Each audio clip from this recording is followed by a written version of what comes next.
Hello everyone, I'm Penrose776 and I am super excited. I just hit my sub goal, so let's see if they can follow this up and make it a Thracia banner. You know, 2 in 1 night, that would just be perfect. Well, to inherit a divine it could be.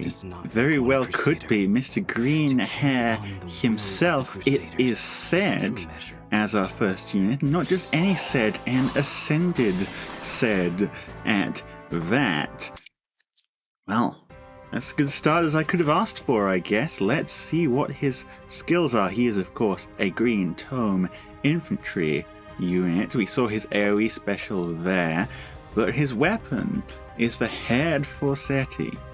The Aired Forsetti, I guess, if you're being all dropping the H. Accelerated special trigger, cooldown count -1. I mean, this is on almost every weapon nowadays. It's especially on the weapons of Ascended heroes, isn't it? At start of turn, if unit's HP is greater than or equal to 25%, grants attack speed plus 60 unit for 1 turn, and grants special cooldown count -1 to unit. Oh great! It's like a pulse, but every turn. At start of combat, if unit's HP is greater than or equal to 25%, grants attack speed plus 60 unit during combat, reduces damage from foes' first attack during combat by 30%, and deals damage to X% of unit speed when special triggers, where X is unit's max special cooldown count value times 10 plus 20.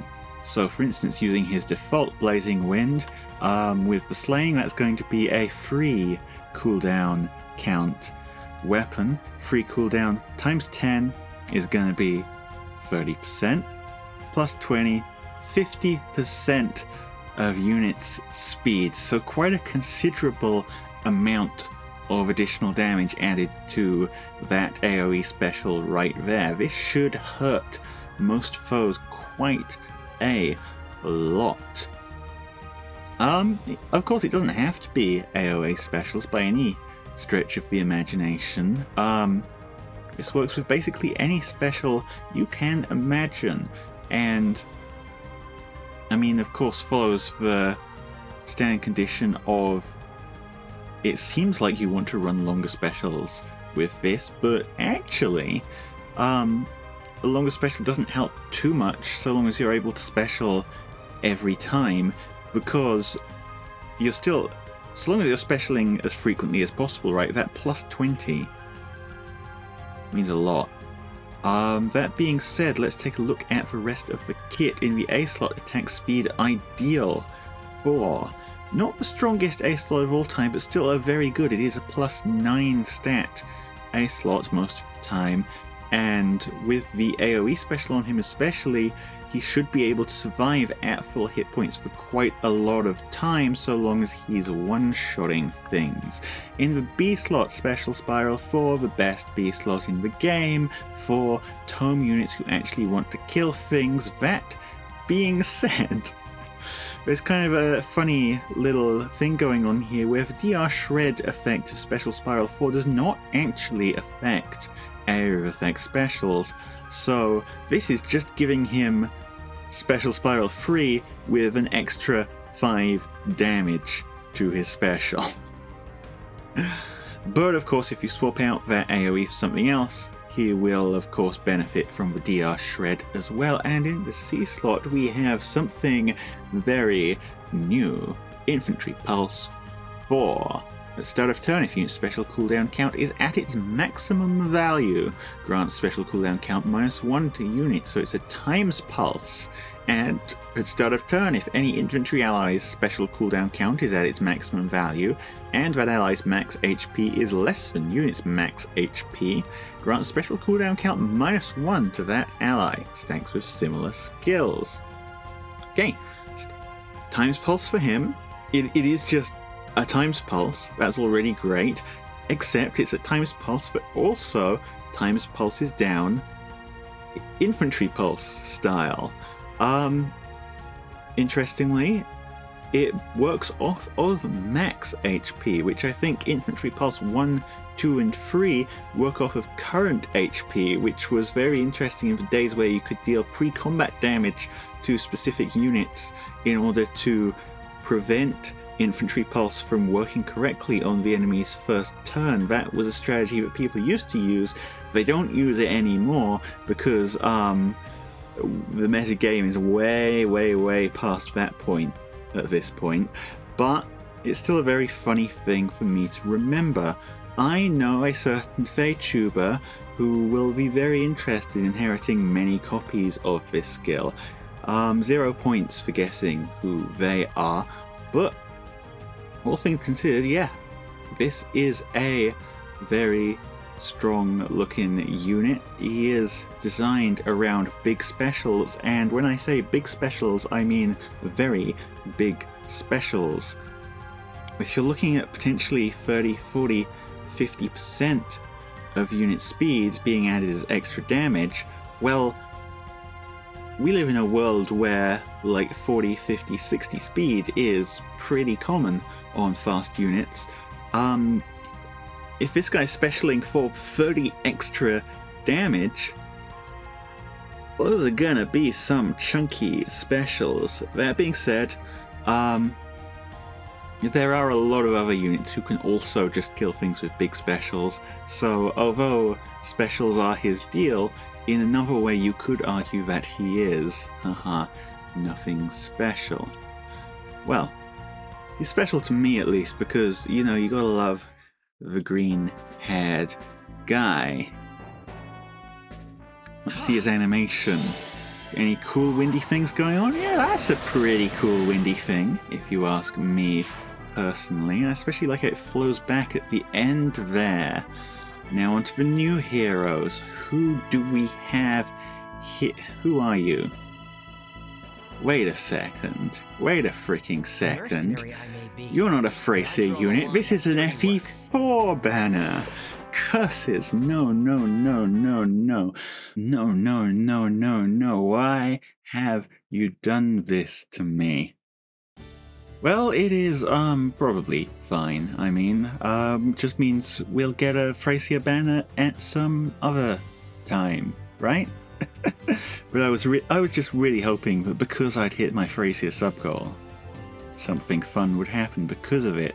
Well, that's not what's happening. Instead, we've got this guy, who I'm sure FE4 fans greatly care about.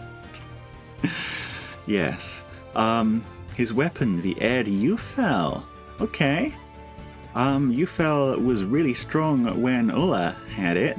Let's see how it looks on Febail, which is how I'm assuming you pronounce his name because I've never heard anyone say it out loud before. Accelerate special trigger, cooldown count -1. Effective against flying foes. If you initiates combat or is within 2 spaces of an ally, grants attack speed defense res +5 to unit, grants attack speed +X to unit, where X is equal to 25% of foes' attack at start of combat -8, min 0, max 10. Neutralizes effects that inflict special cooldown charge -X on unit and reduces damage from foes' first attack by 30% during combat, and also restores 7 HP to unit after combat. That's quite a lot of effects. I don't know if they necessarily add up to all that much, necessarily. I mean, okay, slaying, always good. +5 and to all stats, plus some extra attack speed, pretty solid. It's based on foe's attack, so it's gonna be pretty consistent so long as you're fighting against good units as opposed to bad units. But 25% of foe's attack, a lot of foes will have like 60, maybe 70 attacks, so you're not always gonna be getting that maximum of 10. Tempo is solid, gives you a good option for pulling off specials. 30% damage reduction on first hit is probably like the minimum required for this guy to survive getting hit, depending on what's hitting him, if he's got good attack and speed, because that implies he's probably relatively min-maxed stat-wise, I hope. 7 hit points to unit after combat. I don't think that's going to come up all too much in actual like meta engagements. Because I expect even with that damage reduction, most things are going to be chunking off like half of this guy's health in one hit anyway. You know, 7 hit points is nice for keeping you alive a little longer, but it's not necessarily going to be reliable by any stretch of the imagination. If you can stack it with other similar effects, then maybe you're getting somewhere, but by itself, I mean, it is very useful, don't get me wrong. I'm just not sure how far it's going to get you. He does, however, have a new A skill, Speed Res Hexblade. Okay, so it's a Hexblade skill, so at start of turn, if you're within 2 spaces of a magic ally, you get the Hexblade status, which is basically adaptive damage. And if bonus is active on a unit, which it hopefully is because you've got the Hexblade status, it grants Speed Res +7 to unit during combat. Here's a question for you. Which unit runs first? Right, which unit wants the Hexblade status? Okay, which is a purely offensive status, but also really wants Speed Res as their stat combo. Like, there are maybe units that want, for instance, Speed Res Finish to make them tankier.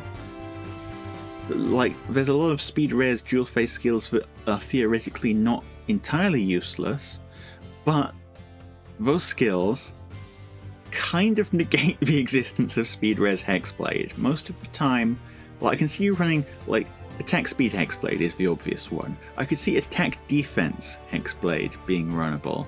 But Speed Res is basically the worst combination of 2 stats to put on this skill, which is why it's immensely funny that they've made it the second Hexblade skill they print. However, the Beast Lord does have Physical Null Follow-Up, which is a very good skill to compensate, so you know, maybe you want to swap out his A slot and run something different in there and run him with Physical Null Follow-Up, or maybe you just want to use him as Physical Null Follow-Up fodder because you feel a lot less bad about foddering him off than any of the other units that came with Physical Null Follow-Up. That's also an option. So yeah, interesting unit. I don't see him being super worthwhile. Let's keep running, shall we? My arrow will tear you! Oh, will it? Well, he hits kind of hard at least. That's nice. Next up. Who are you? I remember you. Are you Fee? Yeah, you're Fee. Liberation Army. Most of the legal firms I get adverts for would argue that this is an essential unit for your team, or at least I think that's what they're saying, judging by how they say, no win, no fee. But in reality, she's a 4-star with an inheritable weapon, so probably not going to be the strongest unit, at least for a little while. Said inheritable weapon is the Protection Edge Plus. If it begins within 3 spaces of an ally, grants attack defense +5 to unit, and inflicts special cooldown charge -1 on foe per attack during combat. Okay, so easy condition, +5 to 2 stats, and guard built in. I mean, it's solid, right? But solid isn't really enough for an inheritable weapon when arcane swords exist and are real, right? This is a kind of the weapon you're running in a discount scenario where you've run out of arcane fodder is the main time I see this being used. Aside from that, reposition fodder, always handy. Aerobatics free is a neat skill. I've actually got this on quite a few units. It's not super in demand fodder, but having more of it in the 4-star pool is always going to be handy, and judging by what they've done with guidance, if they ever print Aerobatics 4, I can see this being big. Okay? Drive Speed 2. Nobody cares about Drive Speed 2. I'm sorry, Fee. Yeah, this is classic 4-star unit, not even really anything particularly exciting to say about them. Let's continue.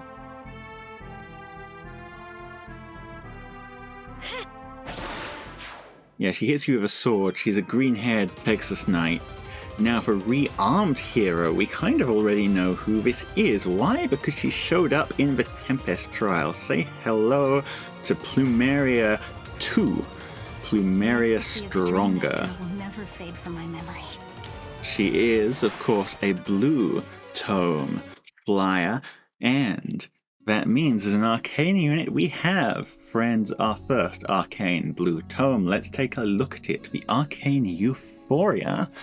Accelerate special trigger. Cooldown count -1. At start of combat, if unit's HP is greater than or equal to 25%, grants attack speed defense res +5 to unit. Unit makes a guaranteed follow-up attack. Deals damage equal to 15% of unit's attack, including when dealing damage with a special triggered before combat, and reduces damage from foe's first attack by 30% during combat.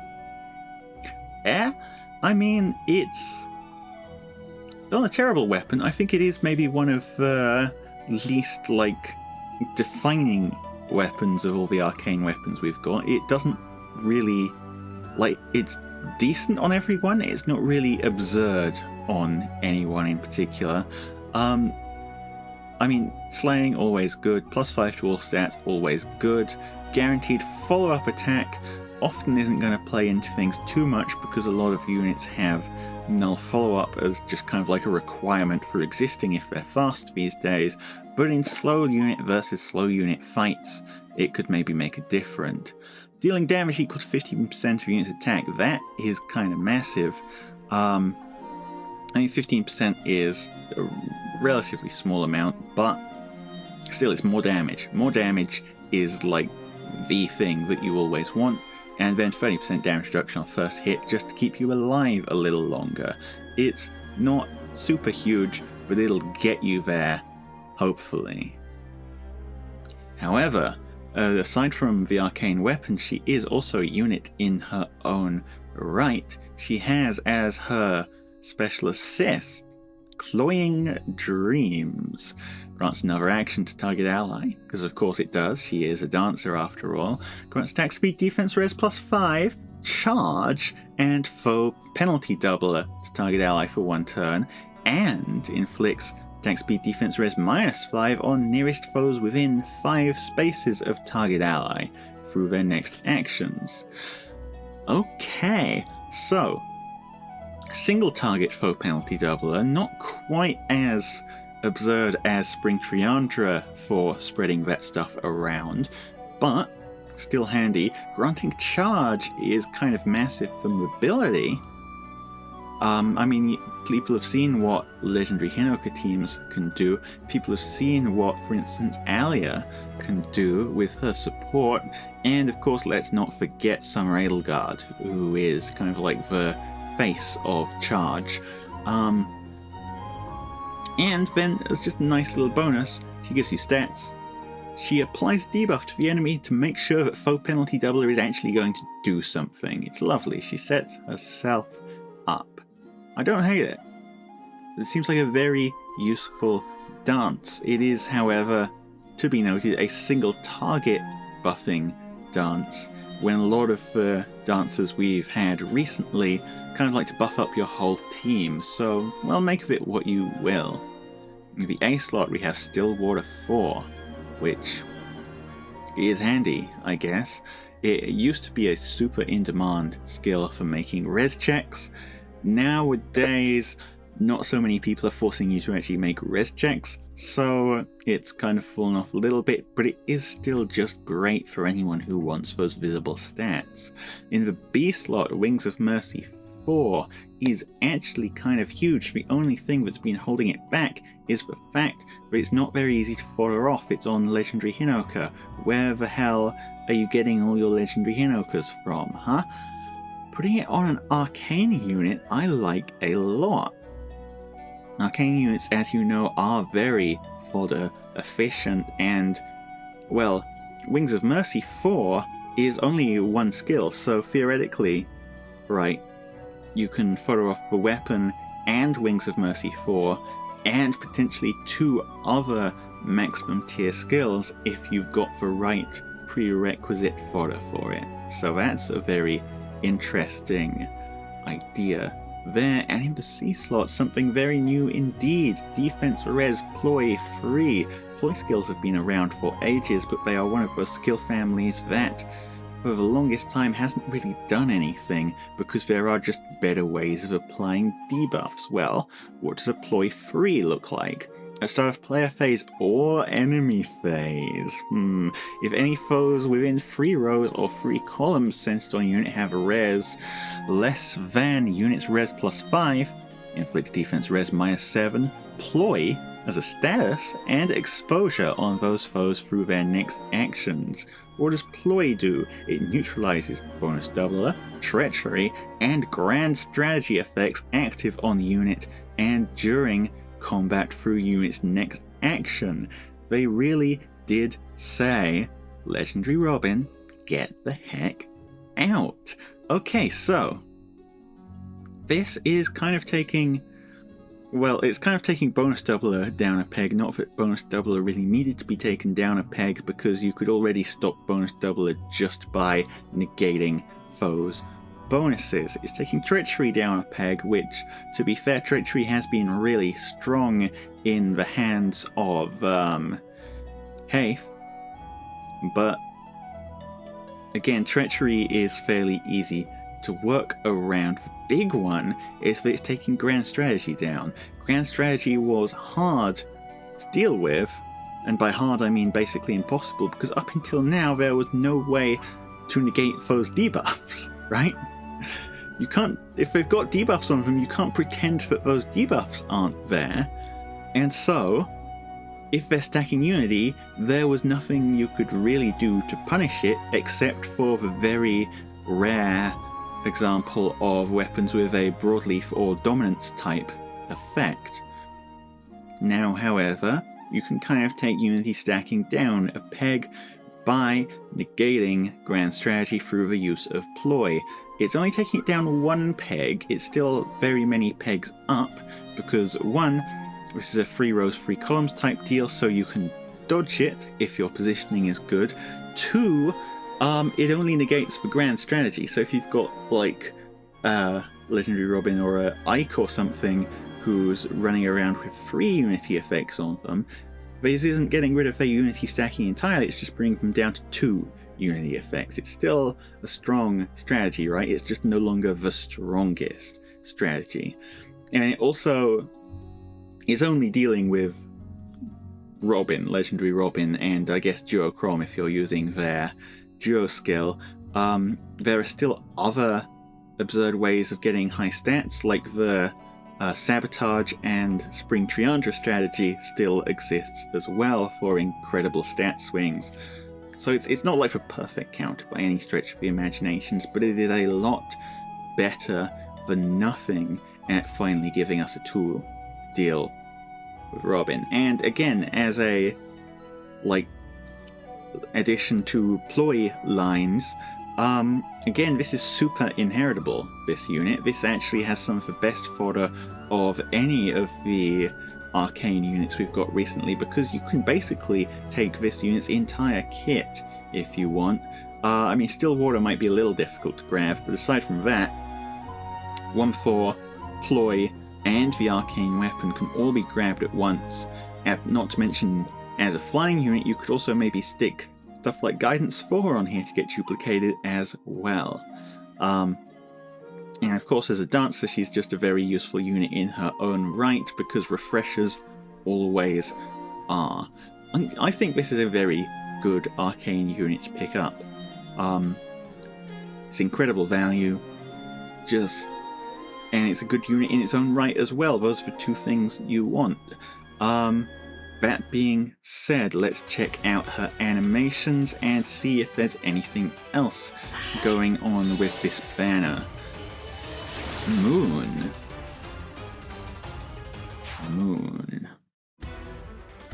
Okay, new story chapter as well.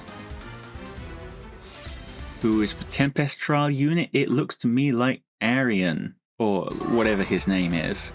Son of Trevant. That's more or less all I have to say about Febail. I don't really remember him particularly well. Again, I'm more of a Thracia person. You do get 2 sparks on the banner if you want, which is interesting, although I mean, there's only really 2 units on this banner that I'd even consider worth sparking for, so I mean, I guess I'm glad that they left it at that. Am I going to summon? Probably not. I mean, Plumeria, let's not lie, I really want that unit. I really want to start putting Wings of Mercy 4 on all my Wings of Mercy 3 units because it is just such an upgrade. It's such a good upgrade for your team's mobility. But at the same time, like, aside from that, she's got good stuff, right? She's got good stuff, but it's not quite as meta-defining as some of the units recently have been, and I think units in future are going to be meta-defining as well. Plus I've also just spent all my orbs recently, so I need some time to gather them back up. Let me know what you think. Let me know in the comments if you're pulling for anyone on this banner and how your pulls go when you do them. That's it from me. I'm your 4 AM Penrost, who is probably made some very confusing statements because it is 4 AM and I am quite excited by what's happened today, even if this wasn't a Thracia banner. But, well, that is how it is, and I'll see you all next time. Penrost out.